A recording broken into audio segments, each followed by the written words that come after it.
India tourism మ్యాప్లో ఎర్రుపాలెం మండలానికి ప్రత్యేక స్థానం కల్పించేలా పర్యాటకంగా మండలాన్ని అభివృద్ధికి పటిష్ట ప్రణాళికలు తయారు చేస్తున్నామని రాష్ట్ర ఉప ముఖ్యమంత్రి ఆర్థిక ఇంధన శాఖల మంత్రివర్యులు భట్టి విక్రమార్క మల్లు అన్నారు. మంగళవారం ఉప ముఖ్యమంత్రి ఎర్రుపాలెం మండలంలో పర్యటించి 5,83,00,000తో చేపట్టిన జమలాపురం అటవీ పార్క్ పనులకు శంకుస్థాపన చేశారు. ఈ సందర్భంగా ఉప ముఖ్యమంత్రి మాట్లాడుతూ చాలా సంవత్సరాల నుంచి జమలాపురం దేవాలయ పరిసర ప్రాంతాల అభివృద్ధి కోసం ప్రజలు ఆకాంక్షించారని, దీనిని దృష్టిలో ఉంచుకుని గతంలో జమలాపురం చెరువు ట్యాంక్ బండిగా అభివృద్ధి చేసుకున్నామని, చెరువు కట్ట మీద రోడ్డు వెడల్పు చేసుకుని గుట్ట మధ్య నుంచి రేమిడిచెర్ల వరకు రోడ్డు వేసుకున్నామని అన్నారు. ఇక్కడ మీ ఆధ్వర్యంలో దాదాపు మనకి 5,83 lakhs ఆల్రెడీగా శాంక్షన్ అయింది. దాంతో మనము ఇది సంవత్సరం మొదలు పెట్టులా ఎక్కువ భక్తులు వస్తారు కాబట్టి వాళ్ళకి మనము ఇక్కడ కూడా పిలిచి ఇది ఫస్ట్ గుట్ట పైన మనము ఒక viewing deck plus watch tower plan చేశాము.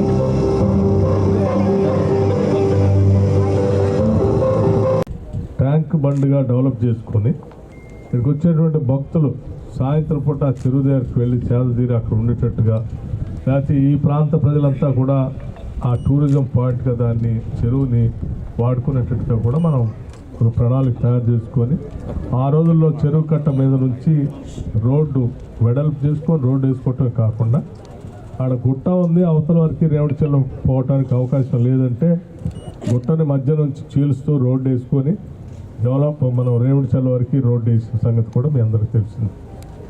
దానివల్ల జమలాపురంకి రాకపోకలు కూడా పెరిగాయి బాగా.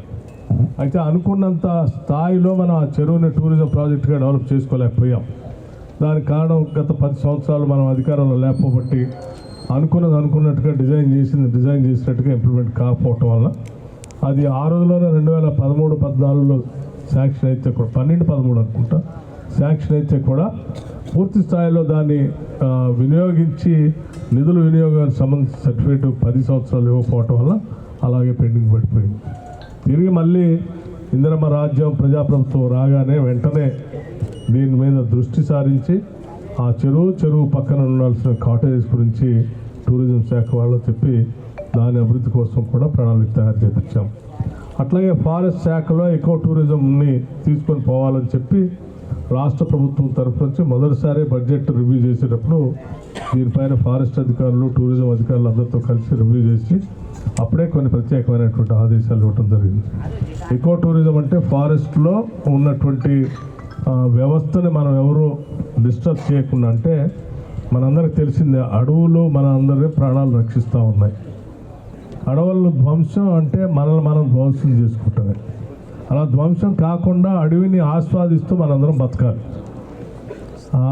ఆస్వాదిస్తూ బతకడానికి కావాల్సిన విధంగా అడవిలో ఉన్నటువంటి ప్రకృతిని కూడా ఆస్వాదించడానికి అక్కడ కావాల్సినటువంటి కొన్ని కాటేజెస్, దాన్ని డిస్టర్బ్ చేయకుండా కాటేజెస్ డెవలప్ చేసుకొని పరిసర ప్రాంతాల నుంచి కానీ వివిధ ప్రాంతాల నుంచి కూడా అక్కడ ప్రజలు అక్కడికి వచ్చి ఉండటానికి కూడా కావాల్సిన విధంగా కాటేజెస్ తయారు చేసుకుంటే టూరిజం కూడా డెవలప్ అయితే తద్వారా టూరిజం పేరు మీద వచ్చేటువంటి ఆదాయం కూడా ఈ పరిసర ప్రాంతాలకు పెద్ద ఎత్తున ఉపయోగపడుతుంది.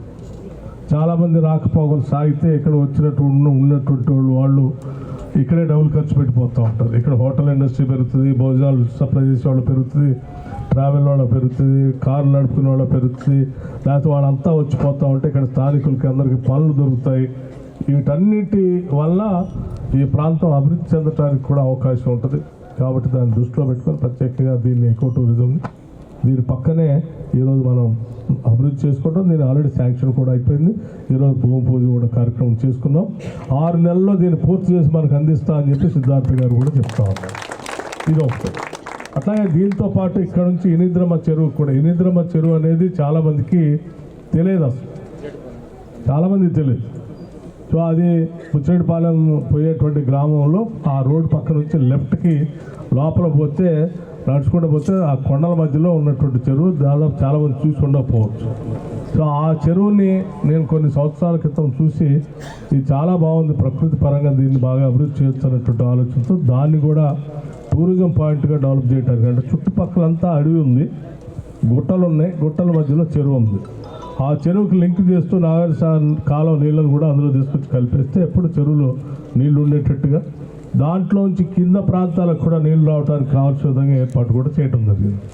సో దాన్ని అక్కడ కూడా కాటేజ్, పిల్లలు కుటుంబ సభ్యులతో వస్తే పిల్లలు ఆడుకోవడానికి కావాల్సిన పార్కులు, అట్లాగే ఆ నైట్ స్టే చేయడానికి కావాల్సిన కాటేజెస్ కూడా కొన్ని ఆడ ఏర్పాటు చేసి చుట్టూ అక్కడ స్టే చేసేటువంటి వాళ్ళ సెక్యూరిటీ ప్రాబ్లం లేకుండా కూడా కావాల్సిన ఏర్పాట్లు కూడా చేయడం జరిగింది.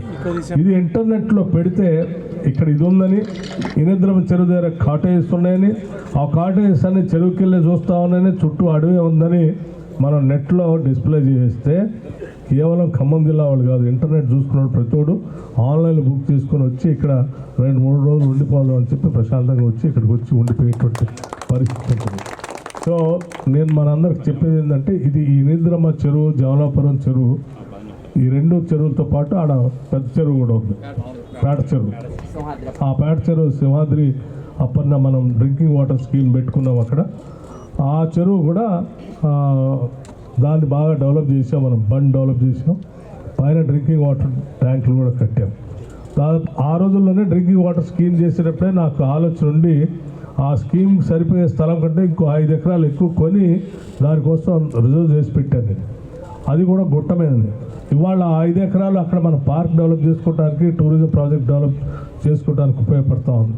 అంటే దాన్ని కూడా మనం టూరిజం ప్రాజెక్ట్గా డెవలప్ చేసుకుంటూ పోతే మామనూరు నుంచి బుచ్చిరెడ్డిపాలెం పోయే దారిలో అది ఆ రోడ్డు, దాని పక్కన ఉన్నటువంటి లక్ష్మీపురం రోడ్డు కూడా ఆ రింగ్ రోడ్ లాగా దాన్ని తీసుకొచ్చి ఆ రోడ్డు కూడా కలుపుతూ ఉన్నాను. అంటే ఆ పైనుంచి డైరెక్టర్ ఆఫ్ ఫారెస్ట్ గారికి, అధికారులైన డిఎఫ్ఓ గారికి, ఏసీఎల్బి గారికి, ఆర్డీఓ గారికి, ఇతరులందరికీ, సభలో ఉన్న పెద్దలందరికీ నమస్కారం.